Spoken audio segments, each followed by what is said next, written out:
Hi friends, வணக்கம். Big pass லைவ்ல போயிட்டு இருக்குங்க. காலையிலேருந்து சமாளிக்க முடியலங்க. பார்வதி, சாண்ட்ரா, அமித், கமருதீன் இவங்க 4 பேரும் பேசுனதே பேசிட்டு இருக்காங்க. அதாவது திவ்யாவை பத்தி பேசுறாங்க. திவ்யாவை தான் சொல்றாங்க. இவங்க அவங்க பேசுனதே பேசிட்டு இருக்காங்க. ரம்பம் போட்டதே போட்டுன்னு இருக்காங்க அப்படின்னு இவங்க சொல்றாங்க.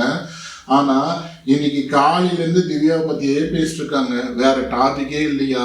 திவ்யாவை எக்ஸ்போஸ்ன்ற பேர்ல இவங்க 4 பேரும் உக்காந்துங்கன்னு திவ்யாவை பத்தியே பேசிட்டு இருக்காங்க. திவ்யா நேற்று பண்ணதையே திரும்ப திரும்ப திரும்ப சொல்லிட்டு இருக்காங்க. திவ்யா ஏழ்றன்னு சொன்னது, அதுக்கு வினோத்துக்கு சண்டை போட்டது, வினோத்தை டார்கெட் பண்ணது, வினோத்தை மூக்கு விச்சு பேசுறான்னு சொன்னது, கையை நீட்டி பேசாத அப்படின்னு சொன்னது. இப்படியே திவ்யா நேற்று திவ்யா என்னென்ன பண்ணாங்களோ அதையே சொல்லி சொல்லி சொல்லி சொல்லி பேசிட்டு இருக்காங்க. அப்புறம் பார்வதி கிட்ட சண்டை போட்டது. திவ்யா பார்வதிக்கு பயப்படுறா அப்படின்னு அமித்தும் சொல்றாரு, சாண்ட்ராவும் சொல்றாரு. அது எந்த விதத்துல அவங்க நோட் பண்ணாங்கன்னு தெரியல. அதாவது ஏற்கனவே நடந்த விஷயங்கள்லாம் பாத்தீங்கன்னாக்கா, பார்வதின்னு சொன்னாக்கா திவ்யா பாத்தீங்கன்னாக்கா வாய்ஸ் எல்லாம் ரைஸ் பண்ணாம அப்படியே சைலண்ட் ஆகி போயிடுவாங்களாம். ஆனா அமித்னு சொன்னாக்கா பிரச்சனை பண்ணின்னு வருவாங்களாம், சாண்ட்ரான்னு சொன்னா பிரச்சனை பண்ணின்னு வருவாங்களாம், வினோதம் சொன்னா பிரச்சனை பண்ணின்னு வருவாங்களாம்.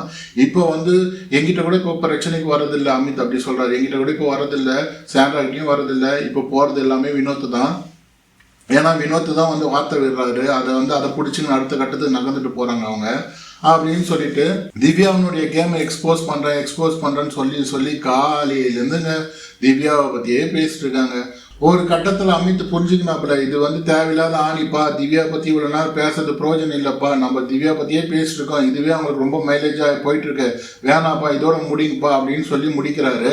ஆனா ஆரம்பிக்கிறதுனாவோ இவங்க தான். அதாவது திவ்யா இப்படி, திவ்யா அப்படி, திவ்யா சண்டை போடுறா, திவ்யா கத்துறா, திவ்யா சொல்றதை ஏத்துக்க மாட்டேன்றா, திவ்யா அவங்க தப்பா ஒத்துக்க மாட்டேன்றாங்க, திவ்யா மாக்கு பண்றாங்க, திவ்யா பண்றதெல்லாம் திவ்யா இந்த வீட்டுல இருக்கக்கூடாது, இப்படி எல்லாம் காலையிலேருந்துங்க ஆல்மோஸ்ட் 2 மணி நேரம்லேருந்து 3 மணி நேரம் வரைக்கும் அவங்கள பத்தியே பேசிட்டு இருக்காங்க.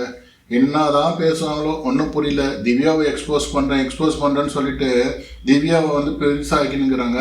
ஸோ மக்களே, அடுத்த லைவ்ல உங்களை நான் சந்திக்கிறேன். நன்றி, வணக்கம். நம்ம சேனலை சப்ஸ்கிரைப் பண்ணுங்க, லைக் அண்ட் ஷேர் பண்ணுங்க, கமெண்ட் பண்ணுங்க.